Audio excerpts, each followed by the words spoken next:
오늘은 약속 그대로라는 그런 말씀을 가지고 오늘 말씀을 같이 나눠보도록 하겠습니다. 아까 나눴던 것처럼 지금이 대림절 주간인데요. 여러분들 부활절을 지내기 전에 우리가 지내는 기간이 있죠. 그걸 뭐라고 하죠? 네? 몰라요? 사순절이죠. 그러니까 부활절을 주님의 그런 부활을 우리가 묵상하고 그 고난에 참여하기 위해서 사순절이라는 기간을 지내는데, 또한 우리 성탄절이 예수님이 태어나신 날이잖아요. 아니에요? 네. 백화점 쇼핑 가는 날이에요? 남자친구 손잡고 명동 가는 날 아니죠? 네. 그런 거 아니죠? 네. 참여 분명히 알고 있어요. 성탄절이 어떤 날인지. 네, 그래서 그런 성탄절의 의미를 우리가 하루만 그렇게 보내는 것이 아니라 세상 사람들처럼 그냥 트리만 달아놓고 무의미하게 가족들과 지내는 그런 시간이 아니라 그 예수님이 왜 오셨고 예수님 우리가 왜 기다려야 하고 그런 의미를 우리가 생각하면서 한 주간 한 주간 그런 기다리면서 기도하면서 준비하기 위해서 이런 대림절이라는 기간을 이제 정해서 이렇게 묵상하기 시작했습니다. 자, 그렇다면 두 가지 의미가 있어요. 우리가 예수님을 왜 기다려야 하는지. 첫 번째 의미가 뭐냐면 성육신 하신 예수님이죠. 예수님이 인간의 몸을 입고 이 땅에 오셨다는 것을 우리가 의미를 되새기는 것이고, 두 번째는 뭐냐면 이제 이미 오신 예수님을 우리가 묵상하고 감사하는 것이고, 두 번째는 이제 재림 때 마지막 때에 오실 예수님, 그 심판해 주러 오실 예수님을 우리가 기다리면서 그것을 기념하는 주간으로 여러분들이 생각하면 됩니다. 자, 우리가 매년 크리스마스 하면 여러분 어때요, 느낌이? 쓸쓸해요? 아, 우울해요? 아, 기쁘지 않아요? 요새 어릴 때 크리스마스 하면 와, 나홀로 집에 나오는 날이다. 아니면 와, 우리 가족들과 아니면 우리 교회 식구들과 막 예수님의 나심을 기뻐하면서 막 장기자랑도 하고, 그리고 또 선물도 받고 막 선물 교환도 하고, 그다음에 그 예수님의 나심을 기뻐하면서 어떻게 돼요? 새벽에 집집마다 찾아다니면서 새벽송을 돌죠. 지금 많이 안 하지만 예전에는 전사님 시골에 살 때는 많이 했어요. 그래서 할머니 건설님 와가지고 감주도 꺼내주시고 막 떡도 꺼내주시고 이런 정겨운 모습을 하고 여러 가지 주님의 기뻐하심을 서로 이렇게 나누고 했는데, 근데 요새 크리스마스를 보면 어떻게 보면 교회보다 세상이 더 빠르죠. 어때요? 지금 백화점 가보세요. 막 캐롤 켜놓고 난리 났어 아주. 그리고 막 밖에 어떻게 해요? LED 조명을 해가지고 그다음에 막 성탄 뭐 트리도 만들어 놓고. 근데 그 모습을 보면서 되게 안타까운 게 있어요. 과연 저 사람들은 그 의미를 제대로 알고 있을까? 정말 기뻐할까? 라고 생각했을 때 뭐예요? 그 사람들은 뭐예요? 그냥 그 성탄절을 하나의 한쪽적인 의미, 아, 이 날을 통해서 어떤 돈을 많이 벌기 위한 어떤 수단으로 사용하고자 하는 그런 모습을 많이 보게 됩니다. 그렇기 때문에 우리가 그리스도인이라면, 예수를 믿는 사람들이라면 우리가 성탄절의 의미를 잘 알아야 되는 것이죠. 아무 어떤 의미도 없이 그냥 세상 사람들과 똑같이 뭐 빨간 모자 쓰고 막 랄랄라 하면서 캐롤 틀어놓고 그렇게 지내는 하루가 아니라, 예수님이 이 땅에 왜 오셨고 그 오신 게 왜 나에게는 어떤 의미가 되는지 그런 의미를 한번 묵상하면서 주님의 오심을 정말 기쁘게 사모하고 기쁨으로 나누며 나아가는 우리 비전 매체 친구들이 되기를 축복합니다. 여러분, 성경 곳곳을 보면 여러분 요새 지금 성경 통독하면서 성경 많이 보셨죠? 많이 보셨을 거예요. 여러분 부끄러워서 대답 안 해요. 여러분 너무 겸손해가지고 내가 많이 봤어요 하면 또 여러 친구들이 좀 미안해하니까 다 알아요. 그래서 구약에 보면 예수님이 오시기 전에 보면 그 선지서라고 그러죠. 예언서라고 해서 뭐 이사야나 미가서나, 그런데 보면 오실 예수님, 성육신으로 인간으로 오실 그 예수님에 대해서 구체적으로 예언을 하고 있어요. 아직 오시지도 않은 그 분인데 그 구약 성서에서는 그 예수님에 대해서, 오실 예수님에 대해서 정말로 구체적으로 우리에게 말씀을 해주시고 있었습니다. 그 이유가 무엇입니까? 그것이 확실하기 때문에, 예수님께서, 하나님께서 그 아들을 보내실 이유가 그 보내실 것을 확신하였고 어떤 모습으로 보내실지도 이미 다 창세전에 계획을 해 놓으셨습니다. 그렇기 때문에 하나님께서 뭐예요? 자신 있게 그렇게 말씀을 해주는 거죠. 만약에 은우가 나 이번에 서울대 갈 거야. 왜 웃어? 라고 확신을 했어요. 그리고 은우가 그런 실력이 충분히 돼. 그럼 구체적으로 막 계획을 나왔죠. 내가 서울대 가면 어느 과에 들어가서 의예과에 들어가서 내가 인턴 과정을 거치고 내가 뭐 학문외과 의사가 되어서 여러 사람들의 그런 아픔들, 그 학문의 고통들을 다 내가 치료해줘서 그런 세상을 한켠에 빛을 밝히는 그런 의사가 될 거야 라고 이렇게 말해봤어요. 근데 은우가 정말 그런 실력도 있고 정말 그런 말도 거짓말 안 하는 그런 친구예요. 그럼 어떻게 돼요? 그 말을 잘 믿죠. 아 그래 은우야 넌 그렇게 할 수 있어. 정말 우리 앉아있는 사람들에게 학문의 고통을 주는 그런 사람들에게 희망의 빛을 주는 그런 훌륭한 의사가 될 거야 라고 주겠죠. 그런데 은우가 막 거짓말쟁이야. 그런 실력도 안 되고 막 얘기하면 또 헛소리 하고 있네 이러면서 약간 믿지 않겠죠. 그것처럼 우리가 하나님의 약속의 말씀을 어떤 자세로 받아들이느냐에 따라서 그 말씀을 정말 기대하고 사모하고 우리가 기다리든가 아니면 믿지 않는 사람들이 그 말씀을 또 이상한 소리 하는구나. 또 어떻게 신이 인간으로 와? 또 말이 돼? 은우가 멍멍이가 된다는 거랑 똑같이 어떻게 그렇게 내려놓음을 할 수 있어? 라는 그런 말도 안 되는 그런 어떤 그 헛된 어떤 망상이나 그런 걸로 받아들일 수 있다는 것입니다. 하지만 하나님께서는 우리를 사랑하셨기 때문에 우리를 하나님의 자녀로 다시 삼으시는 그런 계획과 의도를 가지고 계셨기 때문에 그런 예수님을 이 땅에 보내실 정확한 근거와 그런 분명한 계획을 가지고 계셨습니다.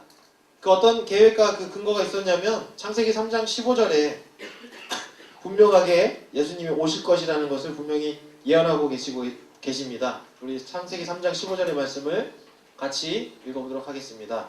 시작.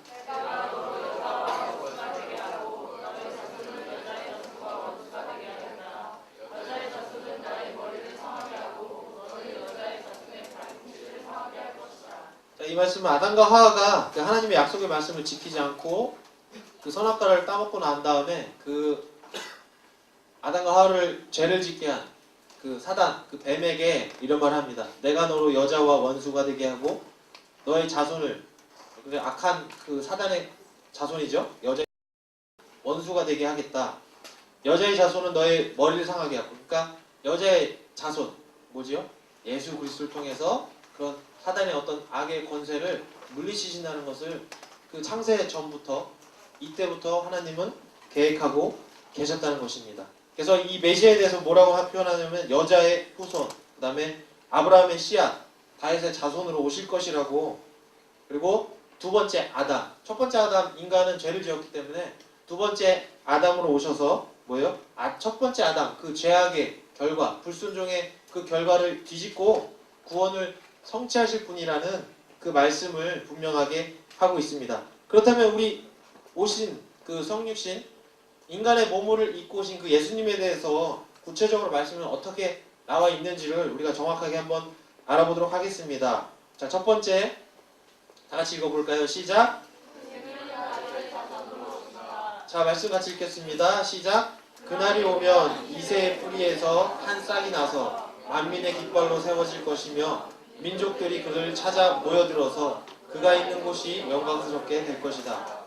첫 번째, 예수님은 인간의 몸으로 오기 때문에 어떤 혈통으로 아니면 어떤 몸을 입어서 나와야 되죠. 그렇기 때문에 뭐예요? 다윗의 자손의 계보에서 그런 족보에서 태어나실 것이라고 분명하게 말씀하고 있습니다.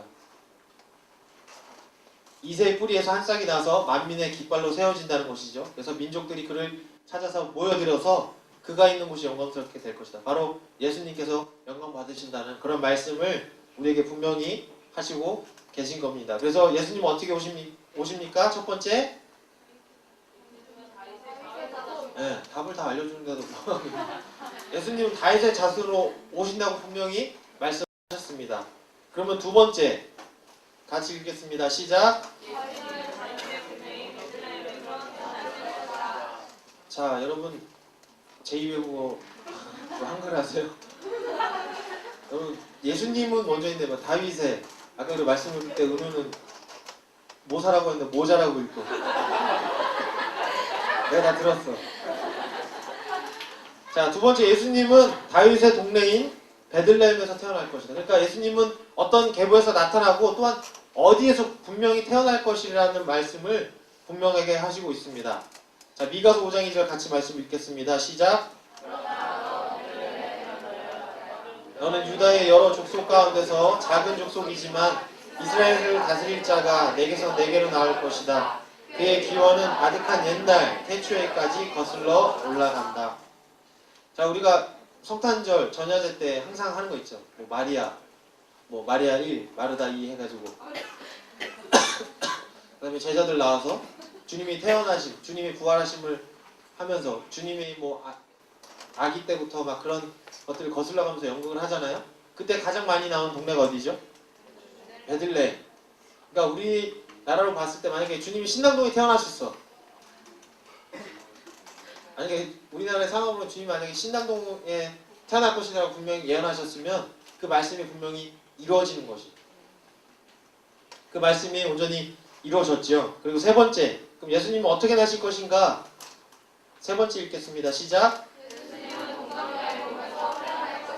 자, 이것들이 상당히 논란이 되는 부분이에요. 왜 그러냐면 이것들은 인간의 지식으로는 할 수가 없기 때문에. 은우야, 아기 어떻게 나지?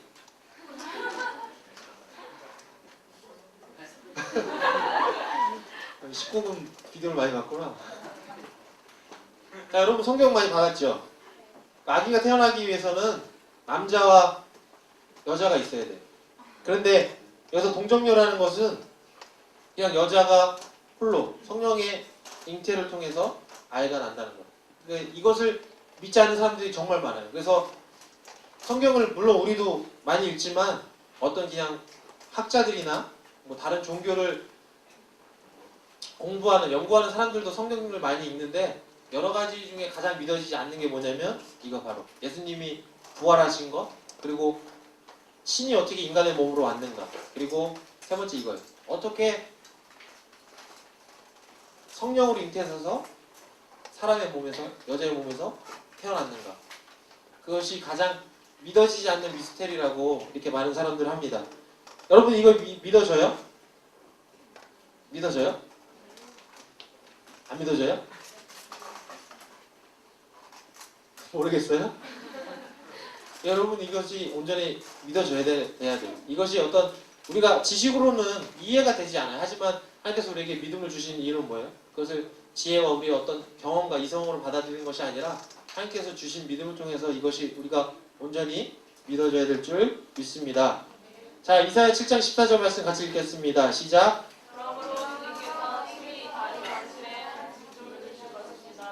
보십시오. 처녀가 잉태하여 아들을 낳을 것이며 그가 그의 이름을 임마누엘이라고 할 것입니다. 자, 요새 처녀가 아기를 낳았다고 하면 어떻게 됩니까? 네? 네? 좀 이상하게 쳐다보겠죠. 근데 예전에 더 심했어. 지금은 뭐 결혼하기 전에 뭐 혼수로 아기를 한다고 했지만 예전에는 상상할 수도 없는 일이에요. 이 처녀가 아이를 낳았다는 거. 그리고 마리아는 이미 요셉과 정혼한 관계였잖아요. 그런데 그 정혼 기간에 아이를 낳았다는 것은 정말로 이제 목숨을 잃거나 아니면 그런 정혼 관계가 깨어지게 되는 아주 위험한 상황이었던 거죠. 지금처럼 좀 그런 거에 대해서 좀 관대하잖아, 연예인들은. 그런 것들을 보면서 뭐 처녀가 애를 낳았으면 뭐 남편이 있겠지 라고 생각할 수 있겠지만 그 당시에는 전혀 상상할 수도 없는 그런 상황이었던 것입니다. 그런데 그런 처녀를 통하여서 예수 그리스도가 난다는 거예요. 그리고 온전히 나았다는 것입니다. 자, 그리고 마지막 네 번째 다 같이 읽어볼까요? 시작. 자, 호세아서 말씀 같이 읽겠습니다.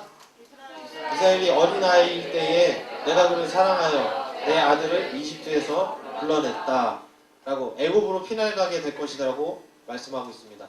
자, 예수님이 태어났을 때 그런 소문이 돌았죠. 아, 이제 정말 진정한 구원자 메시아가 이 땅에 올 것이다. 그래서 동방 박사가 헤롯을 찾아가서 그 얘기를 다 사실을 얘기합니다. 그러니까 헤롯이 뭐라고 하죠? 벌벌 떨죠. 아, 내 왕위 자리가 이제 끝나겠구나. 그래서 뭘 명합니까? 3세 이하의 모든 남자아이들을 다 죽이라고 이렇게 명령을 합니다. 그래서 예수님께서 이 약속의 말씀을 성취하고 위해서 어떻게 합니까? 애국으로 피난을 가게 되는 것을 우리가 볼 수 있습니다. 근데 이 지금까지 읽은 말씀이 다 신약 성경에 있는 말씀이 아니에요. 자, 첫 번째 한번 다시 보여주실래요? 첫 번째. 자, 이사야가 어디 있는 말씀이죠? 구약 성서. 자, 그리고 두 번째. 미가 뭘까요? 미가서. 그리고 세 번째 이사야서. 그리고 마지막 호세아. 다 예수님이 오신 다음에 이렇게 예수님이 오셨고 그 모습을 보고 역사를 기록한 게 아니라 그 이전에 이렇게 되어질 것을 예언하시고 미리 다 우리에게 그 예언의 말씀을 주셨다는 것입니다. 자, 그렇다면 왜 그것을 우리에게 약속하셨고 이렇게 구체적으로 보여주셨을까요? 첫 번째 이유는 어떤 약속을 해주셨는데 구체적인 것을 보여주신 이유는 그것을 온전히 어떤 헛된 상상이나 이상이나 그런 게 아니라 정말 현실로 이루어지기 위한 어떤 우리에게 그런 소망을 보여주시기 위해서 그런 것을 보여주신 것입니다. 자, 인류가 타락했어요. 아담과 하와 이후에 인류가 죄를 범함으로 인하여서 어떻게 돼요? 하나님과 우리 인간과의 관계가 깨어졌어요. 그래서 어떻게 합니까? 그런 살기 위해서 여자는 해산의 수고를 얻게 되고 남자는 땅과 밭을 갈아서 땀을 흘리는 수고를 하여야 우리가 세상에서 살아갈 수 있게 되는 그런 고난의 삶을 어떻게 보면 살게 되었습니다. 그런데 하나님은 그런 우리를 버리지 않으시고 예수 그리스도를 통하여서 그 메시아를 통하여서 우리를 다시 한번 영원한 구원의 세계로 우리를 인도해 주신다고 분명하게 말씀을 하셨어요. 그래서 우리가 그런 어려움과 힘든 시간에도 그런 예언의 약속의 말씀을 온전히 우리가 믿을 때에 그런 소망을 가지고 지금 어렵고 힘든 시간을 우리가 온전히 지낼 수 있다는 것을 구체적으로 보여주신 것입니다. 우리 고3 친구들도 있지만 그 3년, 아니 9년이죠. 9년이 아니지. 초등학교 6년에, 중학교 3년에, 고등학교 3년, 12년의 기간을 책상에 앉아가면서 학문의 고통을 당하면서 그렇게 열심히 공부한 이유가 뭡니까? 대학 가고 그것을 통해서 내가 어떤 꿈을 이루고자 하는 그런 구체적인 소망이 있기 때문에 그렇게 열심히 한 거잖아요. 아니요. 어쩔 수 없어서? 아니잖아요. 다 그런 소망과 비전이 있기 때문에 그런 어렵고 힘든 그런 기간을 버텨낸 것입니다. 그게 뭐예요? 나에게 그런 꿈과 희망과 소망이 구체적으로 있기 때문에 그런 어려운 시간을 우리가 잘 지낼 수 있었다는 것입니다. 그것처럼 하나님도 우리에게 그런 비록 지금 어려움과 고난의 시간을 겪고 있지만 앞으로 오실 예수님을 통해서 우리가 영원한 생명을 얻고 하나님과 그런 막혔던 그런 사이를 허물게 된다는 그런 소망을 구체적으로 우리에게 주셔서 우리가 그런 것들을 온전히 소망하고 기대하며 살아갈 수 있는 귀한 소망을 우리에게 주셨다는 것입니다. 그리고 두 번째 이유는 뭐냐면 그런 소망을 주셨는데 누가 온다고 했는데 은우야 내가 너에게 여자친구를 소개시켜줄게. 근데 얼굴도 잘 모르고 키도 잘 모르고 어디 사는지도 모르고 목소리도 모르고 전화번호도 몰라. 알아서 네가 찾아봐. 정말 무책임하지 않나요? 그 정말 기약 없는 기다림이잖아요. 그게 아니라 예수님에 대해서 구체적으로 이렇게 말씀해 주신 이유는 예수님이 진짜 오셨을 때 알아보기 위해서. 우리가 내가 여자친구를 소개시켜 줄 건데 김태희를 닮았고 키는 한 165 정도 되고 정말 가냘프고 생각이 안 나네. 너가 봤을 때 너가 이 여자가 내 여자다라고 너가 딱 알아볼 수 있을 거야. 이렇게 좀 구체적으로 주고 그냥 카톡으로 사진 보내줄게. 그 다음에 전화번호 줄게. 그 다음에 페이스북이 뭔지 알려줄게 라고 하면서 이렇게 구체적으로 한다면 은우가 아까 제가 막 잘 모르는데 네가 알아서 잘 찾아봐. 있긴 있을 거야. 이 세상에 한 명은 너 짝이겠지. 이렇게 하는 것보다 좀 더 구체적으로 알아볼 수 있겠죠. 전사님이 소개시켜주려고 하는 사람이 딱 봤을 때 누구겠구나라는 그러한 구체적인 증거를 보여주신 겁니다. 그래서 예수님이 이 땅에 오셨을 때 어떻게 합니까? 영적인 눈이 열린 사람들은 아 정말 하나님이 살아계신 아들이구나. 그리고 십자가에 달려 돌아가시고 부활하셨을 때 많은 사람들이 진정으로 뭐예요? 아 이분이 정말 하나님의 살아계신 아들이구나 라고 온전히 깨닫고 알게 되었던 것입니다. 자, 이처럼 메시아를 보내주실 때 성경의 예언대로 그대로 오셨기 때문에 구체적으로 우리에게 알려주셨기 때문에 그 예수님이 누구신지 우리가 분명히 알아볼 수 있었다는 것입니다. 그래서 마태복음 1장 21절과 22절 이런 말씀이 있습니다. 아들을 낳으리니 그 이름을 예수라 하라. 이는 그가 자기 백성을 그들의 죄에서 구원할 자이심이라 하니라. 이 모든 일이 된 것은 주께서 선지자로 하신 말씀을 이루려 하심이니 이루시되. 뭡니까? 구원의 그런 약속의 말씀을 온전히 이루시기 위해서 그 말씀 그대로 우리에게 예수님이 성육신하여 주셨다는 것을 우리에게 알려주고 있습니다. 그리고 마지막으로 이렇게 구체적으로 우리에게 말씀을 주신 이유는 그 기다림을 더 복되게 하기 위해서입니다. 자, 하나님은 그런 메시아의 예언을 통해서 온 인류와 거듭 약속을 계속 하여 주셨어요. 그리고 이를 통해서 그 약속을 믿고 우리가 메시아를 기다리게 되었습니다. 그리고 성경은 그 약속의 말씀을 기다리는 자에게 어떤 복이 있다고 말씀을 하시고 있는데 우리가 이사야서 30장 18절의 말씀을 같이 읽도록 하겠습니다. 어떤 복을 우리에게 주시는지 시작.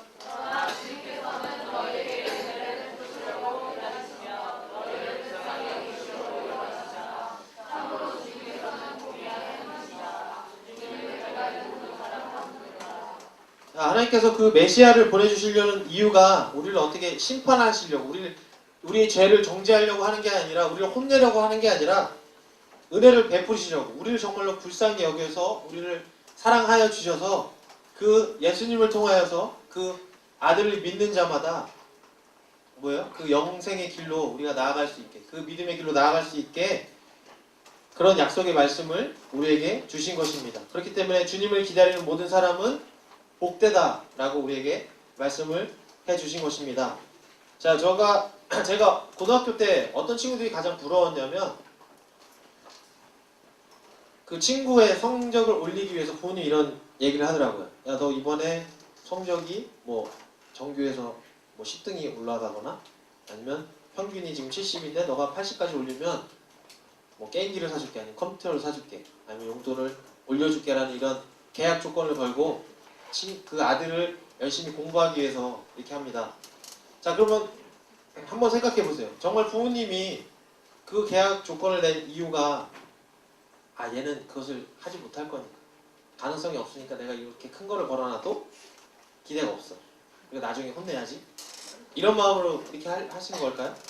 아니죠. 이런 어떤 작은 것들을 통해서 내 아들이 정말로 공부도 열심히 하고 그리고 공부를 열심히 해서 그런 만족할 만한 성과가 나타났을 때 그 부모님께서도 기쁘게 그런 상을 주려고 이렇게 우리에게 그런 기대를 가지고 그렇게 말씀을 하신 겁니다. 그것처럼 우리에게도 예수님의 오심을 우리가 어떤 예수를 통해서 우리의 영원한 복을 받는 것을 통해서 우리가 정말 기쁨이 되고 복이 되는 그러한 사건임을 우리에게 알려주시기 위해서 그리고 그 기다림이 정말 우리에게 복된 것인 것, 정말 우리에게 큰 은혜라는 것을 우리에게 알려주시기 위해서 우리에게 예수님이 오신다는 것을 구체적으로 우리에게 알려주셨습니다. 그 기다림의 시간이 때로는 힘들어요. 어려워요. 왜? 성적을 올리기 위해서는 내가 그전보다 하던 것보다 공부를 더 많이 해야 되고 오랜 시간도 더 기다려야 돼요. 하지만 그런 지루하고 기약 없는 고통의 기다림이 아니라 그 약속의 말씀 분명히 오실 예수님을 우리가 온전히 기다린다면 모두에게 기쁨이 되고 마지막에 우리에게 복이 되는 그런 시간이 될 줄을 우리가 온전히 알 줄 믿습니다. 자, 우리가 구약의 말씀대로 예언대로 오신 예수님에 대해서 배우면서 이런 약속의 의미를 한번 이번 한 주간 아니면 성탄절까지 한번 되새겨봤으면 좋겠습니다. 그렇다면 이전까지 우리가 그냥 흘려보내고 지냈던 어떤 성탄절이 아니라 정말 주님의 오심이 나에게 어떤 의미로 다가오는지 정말 왜 우리가 기뻐하고 즐거워하고 주님의 오신 것이 왜 그렇게 우리가 많은 사람들에게 알려야 하고 해야 되는지 우리가 분명히 알 수 있을 것입니다. 자, 우리 친구들도 이번 한 주간 주님의 오심을 온전히 묵상하고 기대하면서 기쁨으로 살아가는 우리 비전 벤처 친구들이 되기를 축복합니다. 우리 이 시간 다 같이 찬양하고 기도하고 말씀을 마치도록 하겠습니다.